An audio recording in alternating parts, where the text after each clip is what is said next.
Guys, if the Guardians have mediocre or below hitting, which was certainly the case last year, can they make the playoffs? Now you could say, well, as you did during the break, well, they did last year, but it took kind of a miracle. Yeah. They had to have the greatest 3-week stretch to end the season where the Tigers had the greatest collapse. Yeah. That's not going to happen. That's not likely to happen again next year. But can they do it? G. Bush. This is not a aberration. This is part of the DNA. They done did it too many times for me to say no.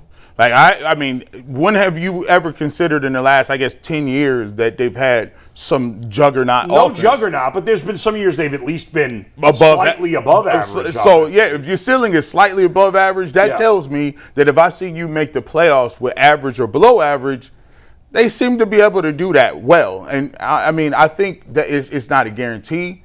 But the Guardians always find a way to get it done. They find a way to get the pitching, and they find a way to be just good enough to make you mad that they are able to play at that level to make the playoffs. But you're like, yo, if you just put something else in it, you guys could actually get over the hump and actually go somewhere bigger than the first or second round. So, yeah. Yeah. Mike, when you say they're 26th in strikeouts. That means the 5th most, not the least. Right, okay. 5th most strikeouts. Yeah, I didn't know if I should put 5th or 26th. Yeah. You say 5, it feels better. Like okay. they strike out too much. That's what I thought. Those numbers are obviously awful. Yeah. Yeah, bad. I mean, bad. The only one that's hit is DeLauter so far. That's really. it. Yeah, but it's a week. It's a week. Yeah, you don't want to get carried I mean, away. last year they were well below average. Yeah. They made the playoffs. Can Yeah. they make it as average? Yeah. Absolutely, they can make it as an average. They lineup. can make it if with they're around middle of the pack in most offensive Yes. categories. Yeah, they can make playoffs. They can't. Obviously, it's early. If they're in the mid-20s and below in all these categories, they will not make the playoffs. It's going to be tough. Yeah, but they can get there on average because their pitching is really good. Now, Kate Smith off to a shaky start. There's more question marks in the bullpen than they've had before, but I think Kate Smith's going to be fine. You'll get Hunter Gaddis back at some point here. And I don't think the depth to the starting rotation is quite what it has been in years No, past. Jay before. I remember Jay like a week or two ago saying, Guardians have great depth, and I'm like, they do? Yeah, I don't. Who they got? Logan Allen is a bottom end starter at best. Would Ortiz if he would still they would have playing? Ortiz. Would Ortiz have been? Honestly, I liked Ortiz more than I liked Ciccone or Allen. So you've lost him. Yeah. Like, who's their 7th starter right now? I have to look at the AAA staff. I want to see the Cal Stevens they got for Bieber from Toronto, but he's not ready yet. Yeah. Have you seen him pitch? Have you seen any clips? No. I saw the highlights yesterday. He is a clone of Shane Bieber. Yes. In terms of really, the way delivery. he throws? Just delivery, Yeah. motion, it looks like Bieber. It's funny that they traded him for Bieber, Yeah. or Bieber for him, because their motions, their funny. mechanics are identical. Probably was why they liked him. Yeah. Yeah. By the way, if you want to see an odd-looking pitcher, there's a guy who made his major league debut against the Cubs. That's the only reason I saw it. The Cubs were playing the Angels. They got a starting pitcher named Ryan Johnson. Next time he's pitching, if you have MLB extra innings, go watch him pitch. It's very odd. Really? It's hard to describe the way he pitches, but just watch him. You'd be like, what is he doing out there? He's got like his feet together. It's really bizarre. I thought analytics got rid of all the unique weird batting pitchers? stances and Still pitches. got some sidearm and like. Yeah, I've said for a couple of weeks they're teaching hitting the same. Yeah. I'm not as involved with the pitching. I don't know about the pitching, but the hitting is that? that's your son. Pounding the weights back there. That's AJ clinking weights. I'm hearing iron clanking back there. I'm like, is that really? Mm-hmm. But I tend to think I don't know. I'd be curious to see what you think.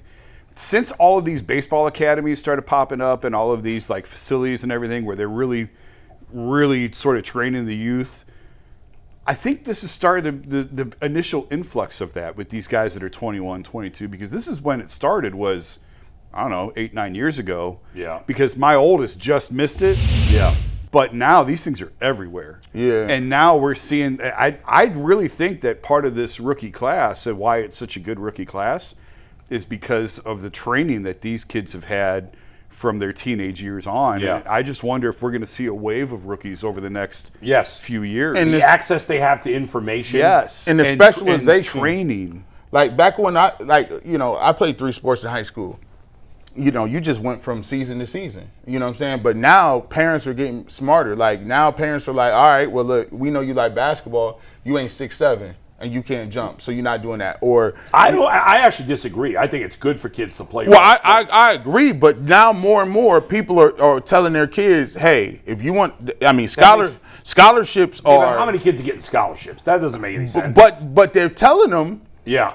it's easier for you to get some money at a Division II, Division I, something. I'm living this world with him. Yeah. 3 sports is untenable. Like we are as a family, we are stress- fried. you stress them. because there is no time off. The way that they There's have none. these things structured now, I don't know how anyone could do 3 sports. I mean, in high school, yeah, but you know what? It's good for kids to play multiple sports. Agreed. Yeah. I think 3's too many, and I've been pushing 3, and I'm sitting there going, I don't know how we can keep doing this. We're gonna have to pick because at it least seems 2, no more than 2. sometimes like it'll come a point where there's a level of burnout. It's like, and then sometimes people get smart and say, I was great. Baseball is the main key, because what I started to notice is, okay, I was better than everybody. And then it got to a point where you get to, junior year, and then all of a sudden these guys are playing nothing but one sport. Yep. The pitching goes up, the speed of the game goes up, and you're like, oh, you got curveballs and sliders now?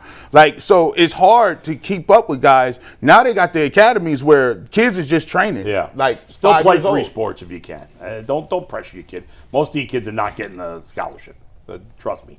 Don't think your kid's going to get a scholarship, because he's probably not. Well, there's a lot of money for Division II, Division III. Yeah. Get you some. Now we're not going Power 4, but there's a lot of money out there. There's some stuff to be had. opportunities. Still play multiple sports. A lot of kids play multiple sports and Yes. still get scholarships. But I'm telling Yeah, you, wait until you see with there when they get older. He's not. I'm not worried about it. Yeah.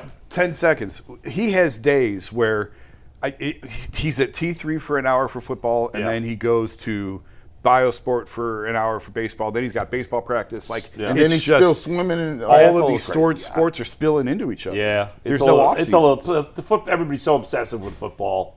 I mean, does he need to be working out for football this time of year? Yes. He feels like he's behind. All right.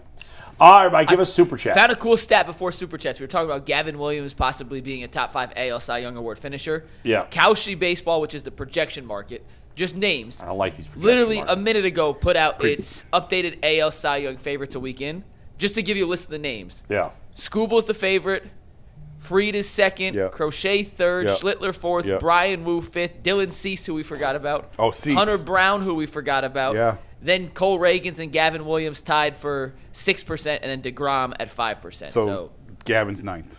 Yeah. That's not. But that's based on betting on. No, Cowshy. I'm just saying some names we forgot earlier. Oh, yeah. Those